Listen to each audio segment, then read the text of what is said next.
It's normal behavior. There should be... What the f*** just happened? Fucking Trump guy again? Jesus Christ, it is. Yeah, you could just do everything quieter. If you guys are wondering who the Trump guy is after the show, he's the guy wearing a camouflage polo shirt.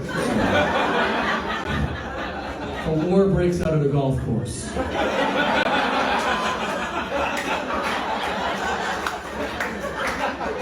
We're ready to go. We're in safe hands.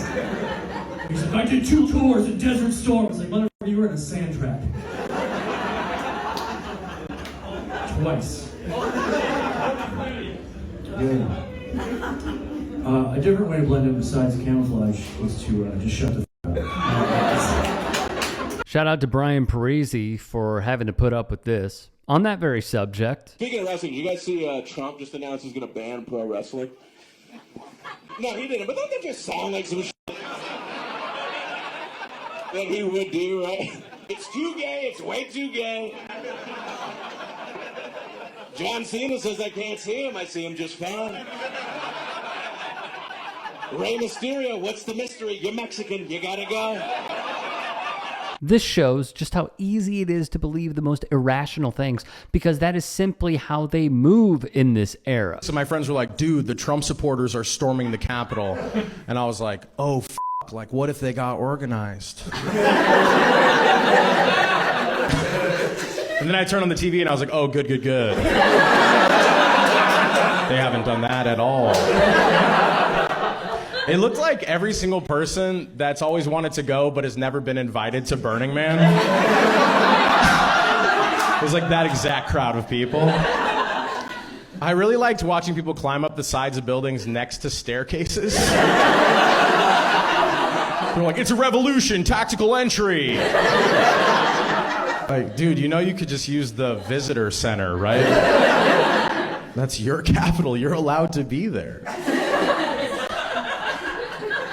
I found like 4 videos online of a guy going like, we just run up there, man. We just go up there, man. We could take it. And then his friend's like, and then what, man? And then he's like, and then we'll have it.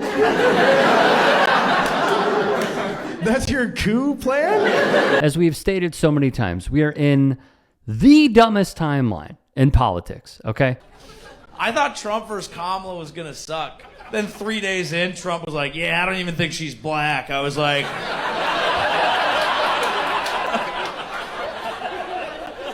Subscribe. I'm watching, dude, Trump versus a minority. I'm watching that every day of the week. Like, you don't know what he's gonna do. He's wild. 3 days after that, he was like, yeah, I'm hotter than she is. I was like, what? He was at a rally. He's like, I'm way more attractive than Kamala. I'm like, who is that for? Dude, like, that's accidentally so progressive. That's like the most pansexually inclusive statement of all time. The idea that there's a human being on planet Earth looking at Trump and Kamala going... Joey Avery, also cooking on his TikTok. Please go follow him and support his work. Trans. Who else has a question? Shut up, wait a second.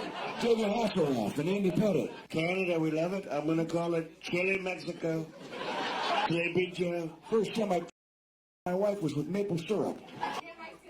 No, deport her. Next question. What else? I don't know. Where are you from? Oh, definitely no. How about a white guy?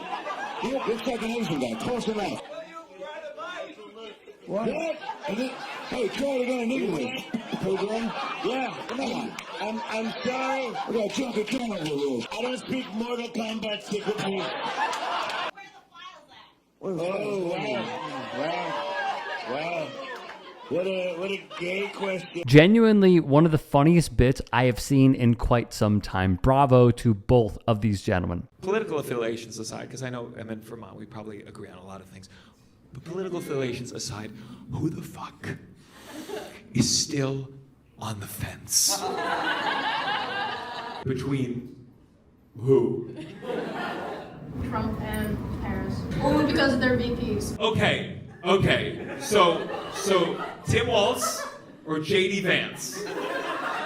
You see those two guys and you're like, how can I decide? Let's make a decision now. So what do you like about JD Vance? I just like the other guy better. Or the other. Who, JD Vance? Yeah. Okay, more than Walz. But you don't like Trump. Okay. What do you like about JD? I'm a PR major. What's a public relations? A PR? Okay. Why did you say that though? What does that have to do with anything? He's a case study in all of my classes. So Who? Jake Walz. Wait, no, stop. JD. Prior to the election, this took place, which is a must-see. Because whether you like it or not, there are folks like this all around us who cannot see the forest for the trees. Please watch that full video on Gianmarco Cerezzi's YouTube channel. And a quick plug, check him out on The Rick Strom Show because I had the pleasure of interviewing him on my podcast. That last video is truly fascinating and alarming simultaneously. Because if you are looking at someone like Tim Walz and thinking that he cannot compete, or it's neck and neck rather in her eyes, with someone like J.D. Vance, I mean, let that marinate for a second. And then to also internally put into consideration that this person likely does not know Vance's history and how big of a hypocrite he is. Because let me just give you an example that I know all of y'all are aware of. If you were to call someone the Big H and say that that person is selfish and they're only in it for themselves and they're only in it for the money and advancing their career, and you say all of those things, and then years later you decide, no, I'm actually going to try and support this person so they can end democracy. I mean, wouldn't you look a bit sideways? Like, this is a guy who has basically been, in one way or another, of the belief that Christian nationalism is the way, which some pastors are arguing is the antithesis of Christianity and what Jesus taught. And then you look at someone like Tim Walz, who appears way more charismatic, not as politician-y, feels like just old school, cool dad guy. He's talking about home repairs. He's talking about loving his kids immensely, taking them to different fairs in Minnesota.